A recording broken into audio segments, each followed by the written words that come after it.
2018 GMC Sierra 1500, the air conditioner compressor. It's a bear. I mean, it's doable, but it's a bear. It comes out from this side.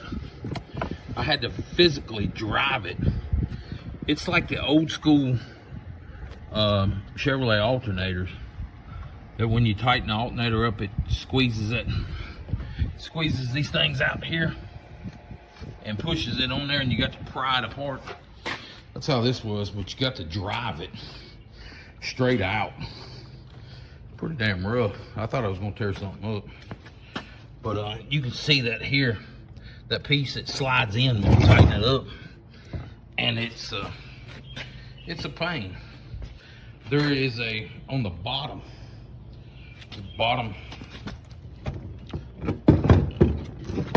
that one there is the through bolt that goes all the way through. This one over here is a stud, about that long. So you take the nut off, and then you gotta take the stud out to get it out. The hoses, normally you'd think that was one piece that'd pop out of there. It's not, it's two pieces. Each hose comes out individually and comes off. And the big thing that nobody tells you is it's different fittings. Your 134 won't get on it. This is the 134 here. These clips here, they're useless. They won't do anything for you if you start looking around and paying attention, which I didn't. I figured out after the fact. 134 YF, which is different. I ain't never dealt with that before. It's different pressures, it's flammable, it's yada yada yada. It's a bunch of headaches. So I tried to get on that line, I couldn't get on that line. There's nothing. The other Schrader is down there on the line that goes into the side of the compressor. I couldn't get on it. I fought it for about 2 hours trying to figure out what was going on.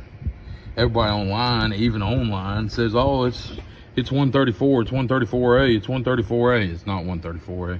It's different. When you do these, you're supposed to do that.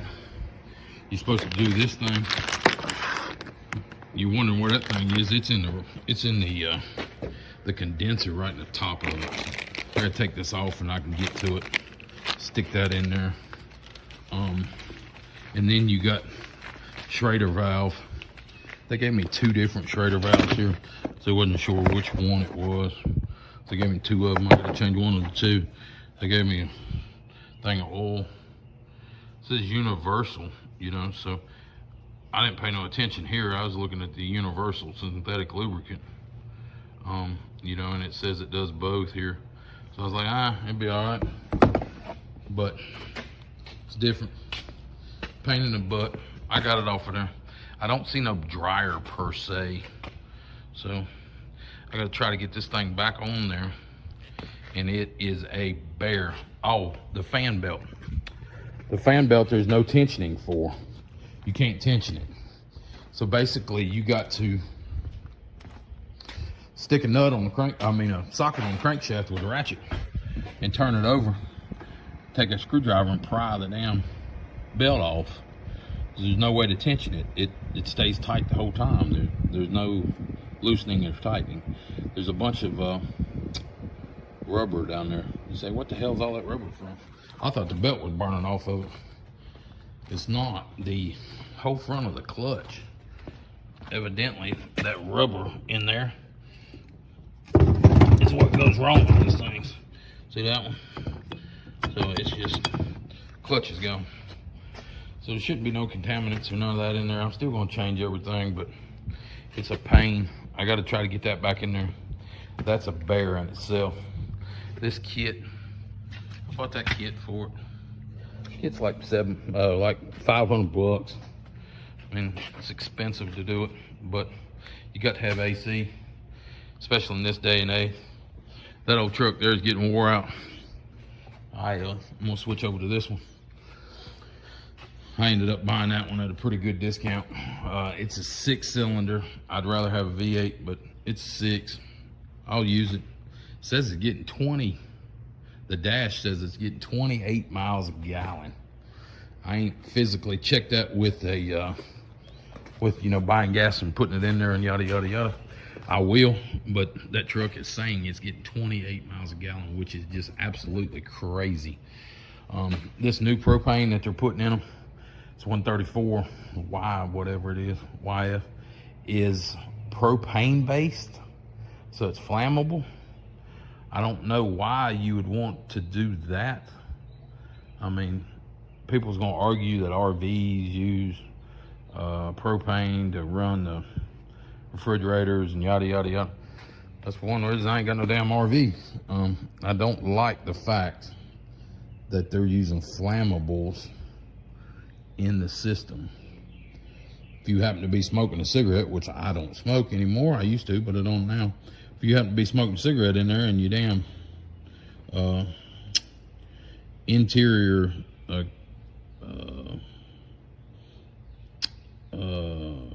whatever breaks and sprays some gas inside there with you, which is known to happen,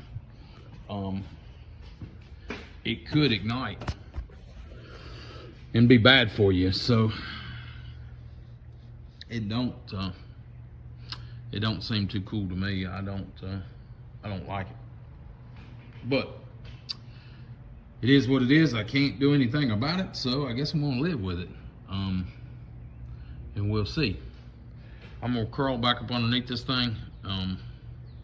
Most of the work is done from above, but I opened the bottom of it up. I took the skid plate off and all on the bottom so I could get to it on the bottom also. But I pulled it out through the top. I'm gonna put it back in through the top. I might go underneath and try to hold it up to get that one bolt in there, the top bolt. That's gonna be a pretty good bear there to get it in there. It's a big old long bolt, but it's a small bolt. It's like maybe a 3/8 by 6 inches or something. But that thread pitch ain't gonna be 3/8. The shoulder of it's 3/8. The back side of it's smaller than that. I'm sure it's metric. Somebody will probably critique me down in the comments. But that stud on this side, it's a 5mm to get the actual stud out. I couldn't believe it come out so easy. So 5mm to get the stud out. It's probably going to be a chore to get that belt back on there. I'm not exactly sure how I'm going to do that yet, but I think I'm going to pry it over this side. Some other people say pry it over the crankshaft, put zip ties on it and all that good stuff. I didn't take the other belt off.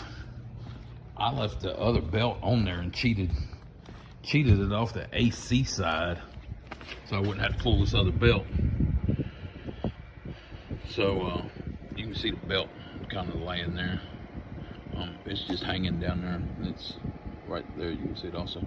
Kind of just hanging down there. That AC compressor goes in that hole right there. So I'm gonna get it up, slide it in there, and see what I can do with it. So I got a screwdriver in here trying to walk it over. I got a ratchet there trying to turn it over to get it to come back. You see right here is where the problem is. I'm off one rib, so I'm sitting up on the back shoulder of that pulley. I need to pop that belt over, but I can't really, you know, I'm trying to pry on it here. So it's not the easiest thing to do. Yeah, one of them. So there's no tensioners on it. It's just you push it over and lock it in place, and then, you know, all this other stuff is in your way. I've got this hose bent over where it's kind of out of my way a little bit, but still, I got the compressor back in it. I got the lines back on it. I'm trying to get this belt back on. It's a pain in my rear, but I'll get it eventually. Just gotta keep working it back and forth, back and forth. Take your time. I know it's rough on your neck and rough on your arms above your head and all that stuff, but you just got to keep working it back and forth, and you'll eventually get it. We'll come back when I get it on there and I ain't cussing no more. Okay, y'all, As you can see there, it's on, it's touching there, touching over there. It's in the groove. Same thing on top. It's good all the way around. The way I did it, I took this little screwdriver, stuck it in from this side. Stuck it in from this side, like so, and let it go halfway, and then pried it over, and then slid the screwdriver out, come back around and did it again, and got half of it, you know, got it past this point here. Once it got that past that point, it rolled around and did it itself. So it's kind of a pain, but that's the only way to do it. So you got this bolt here, or this nut, and then you got this stud that you got to take out, and then there's a bolt right there that you got to take out, and then you got to beat it out of there, and then you're done. Basically, you got your lines back over there that you got to take off. It's a 13 millimeter. The lines, all the bolts on the compressor are 13 millimeters. The flywheel there is a 15/16. So what I was using. It's also a 24 millimeter is what I've heard. So we're gonna button this all back up. I gotta put the skid plate back on it. There's a skid plate. I gotta put it back in here, get it all buttoned back up, and put some Freon in it, and we'll be done with it. Donnie, Yeah. what are you doing? Man, I had to put a new compressor on this thing. I showed them that. And now I'm using this new stuff.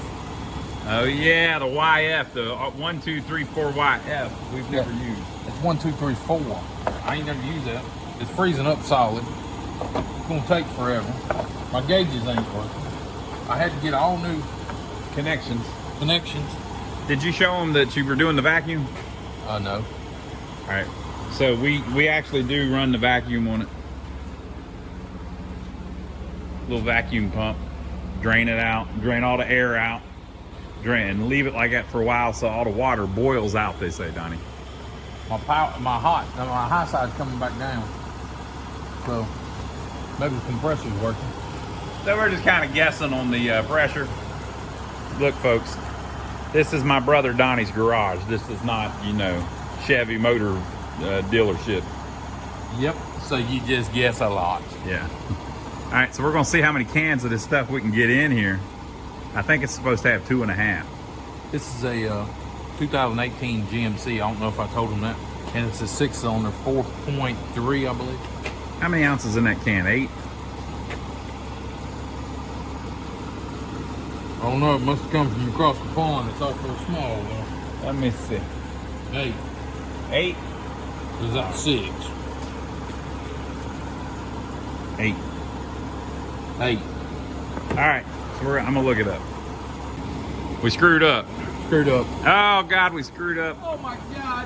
What am I gonna do? We forgot to get any oil. We can't really do oil with our setup unless it's in a can.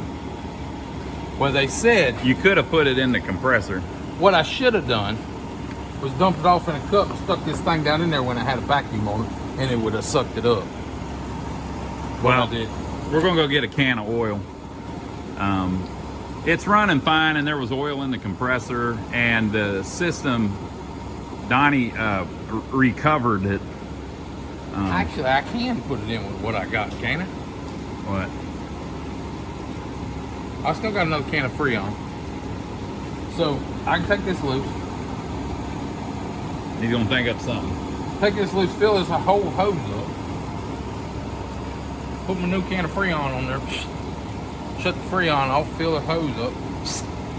I think I tried that before, and it didn't go through the hose very good or something. Plus, you're gonna get a little air in there, It's probably. probably gonna be easier to just go get a can. Yeah, go get a can. So I'm gonna run and get a can You of got oil. $30? No. Well, I got it. I'll loan it to you. Here, let's go. Seriously? Yeah. But it's already cost me too much. Nah, it's just the same old oil.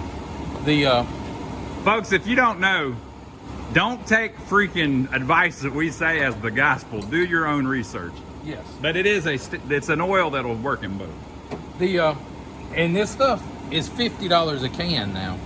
We got it cheaper because we ordered it online, but If you go to the store, it's 50 bucks a can. And don't order the stuff that says ice cold air 4 R1234. It's not the refrigerant. It's an additive to the refrigerant. You don't want that.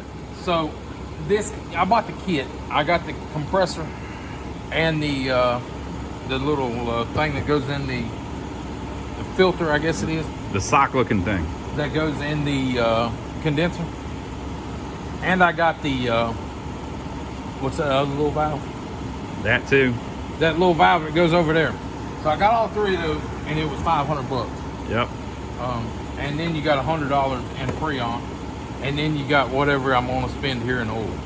So to change your air compressor on an 18 in 25, the beginning of 25, Probably gonna be about 600 bucks. it's gonna be about 600 bucks. And then we had to buy the adapters for the gauges. Adapters for the gauges, because the gauges are different. These don't fit it. These are different. These are for the 134 Yep. here. So you got to get the 123 ones. Yep. So that was another $25. Mm-hmm. Then you got this is different. So Yep. you got to buy a different one. Tell them what's different about it. It's reverse threads. Ain't that some stuff? So They're doing everything they can to make it hard on the working man. you got to buy basically everything over again. I'm probably gonna buy another set of gauges and leave one of them set up 134 and one of them set up this 123. Yeah. And be done with it. All right, we're gonna go to the store. Be back soon. Y'all wait around. Wait around.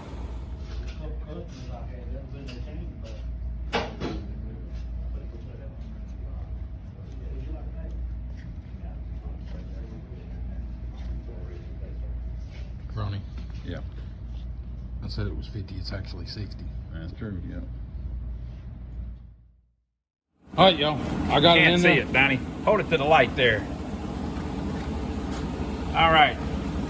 HFO1234YF oil charge. Now, why did you need that? Because I didn't put the oil in it when I put the compressor in there. There was oil in the compressor, but you really kind of need to put a little extra, you know? I didn't realize you had to put a whole bottle in there. Yeah.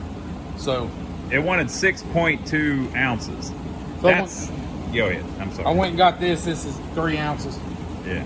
I had some still in the compressor, probably 2 or 3 ounces. And I had, I'm sure there's an ounce or 2 in the rest of it. Yeah. So that should get us there. And I still got 2 more cans. If it don't, Yeah. I'll be able to juice it again. Now, Hopefully they just saw that little spot there. Them cans are $60 a can. $60 a can if you buy 1 can at the store. Buy them online, people. Buy them online. Amazon is your friend, but be careful. Make sure you're buying actual coolant. Like this is actually coolant, refrigerant. Don't, if it says ice cold, blah, blah, blah, that's not always actually refrigerant. Sometimes it's like just an additive. All right, so tell them about our pressures here. Now, we're not experts. This is the first time we've done this particular gas. We're running refrigerant. We're running 41-ish. I'm glad it went over 40. 41-ish on low side and 200-ish on the high side. That's all related to the temperature outside. So today it's 97 outside, but we're in a building. And we got fans blowing. So how hot is it in here? We have no clue. But we put our 8 ounces in there. We got our oil in there, so 6 ounces. 16 ounces of coolant.